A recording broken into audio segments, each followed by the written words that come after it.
Hello fellow Star Trek fans, welcome back to this week's episode of 10 Forward with me, your host Mike Overton. And this week we are delving into the episode that we've all been waiting for since it was announced last year at Comic-Con. It's Season 2, Episode 7 of Strange New Worlds, Those Old Scientists. And I have to say, it is definitely the best episode of the season, so let's hit it.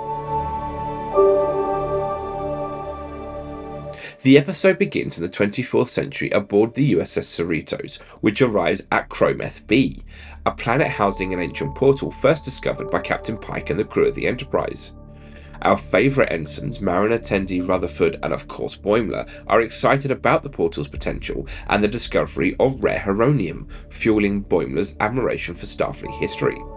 However, when Rutherford's holocamera activates the portal, Boimler is transported into the third dimension and encounters Spock, Una and La'an from the original Enterprise. Boimler finds himself on the historic Enterprise talking to Captain Pike, who is surprisingly humorous and very wary of Number 1. La'an avoids Boimler on temporal protocols, warning him to avoid attachments. Despite trying to live in the moment, Boimler can't resist geeking out over the legendary crew of the Enterprise. He reveals his time-travelling experience to Spock, who finds it amusing. The landing party faces a suspected Orion ship, but Boimler convinces Pike that they are just peaceful scientists. However, the Orions steal the portal, prompting Boimler to help Pike track them down. Whilst trying to send Boimler back, Mariner arrives, also time-travelled, and they assist Spock, Uhura in finding a solution. Boimler learns that his interactions with Christine Chapel influenced Spock's emotional experimentation. Feeling guilty, he tries to fix the situation and later decides to help aid the Federation colony gain the lost grain in the deal with the Orions.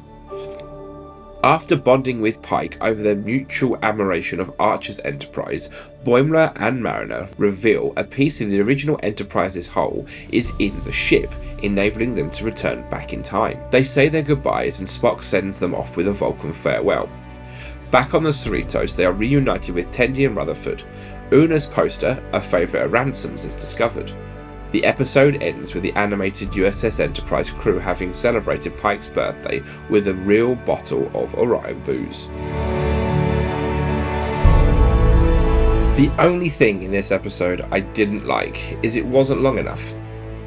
The episode is only 45 minutes long, and I think they could have quite easily squeezed another 10 to 15 minutes in here. Other than that, there's nothing else really to say.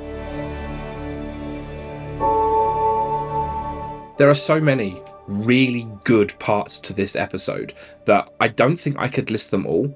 I'm pretty sure that the ups and downs on Trek Culture with Sean Ferrick will have a lot of ups this episode because it is just a cracking episode. I've made a quick list of some of my favourite parts. First thing is we get it early. This episode, was slated for July 27th, which is Thursday. And they brought it forward for us to coincide with the Star Trek Universe panel at San Diego Comic-Con, which was on the 22nd. So this episode is titled Those Old Scientists, which references back to the Lower Decks episode No Small Parts, which is a nice touch. The opening credits for the entire episode was done in the Lower Decks style, with that weird space creature sucking on the Enterprise's nacelle as well, which is a nice nod back to Lower Decks. The episode begins with a personal log from Ensign Boimler, which has the stardate 58460.1, and that is exactly in between episodes 4 and 6 of season 3. Later on in the episode, when he does another log, he dictates the log as stardate the past, because it is the past. The actual stardate in the past was 2291.6, which Boimler notes, 5 digits, totally normal date to be living in, which is fun.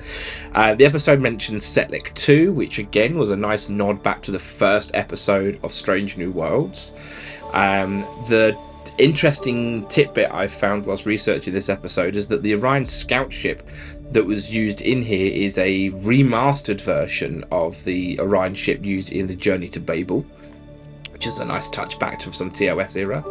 Boimler took an elective materials synthesis class at the Starfleet Academy for fun. And Uhura, whilst Uhura was researching the ancient language of the portal, she scanned through other languages such as Cardassian and Bajoran.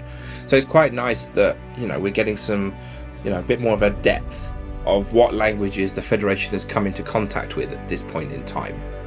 Just such a great episode. I tell you what, it was definitely worth the wait. I think we now have to wait for the next 3 episodes to come out, and apparently episode 9 is going to be a good one, and I can't wait for that one. So my standout moment from this episode is the entire thing. There is, in my mind, in my opinion, now I'm a positive Trekkie at the end of the day, there is no bad bit to this episode. The entire thing is, so far, the standout of the series. So I can't really say much more than that. It is just a great episode. This episode, which is titled Those Old Scientists, has been highly anticipated since the announcement at Comic-Con last year, and it certainly lives up to the hype. It is such a funny episode, and I think it's the funniest episode of the series so far, with Tawny Newsome and Jack Quaid delivering excellent humour, and the cast of Strange New Worlds following suit. Anson Mount, in particular, has displayed some great comedic timings here. The episode successfully weaves humour and emotion, showcasing Jack Quaid's versatility beyond comedy.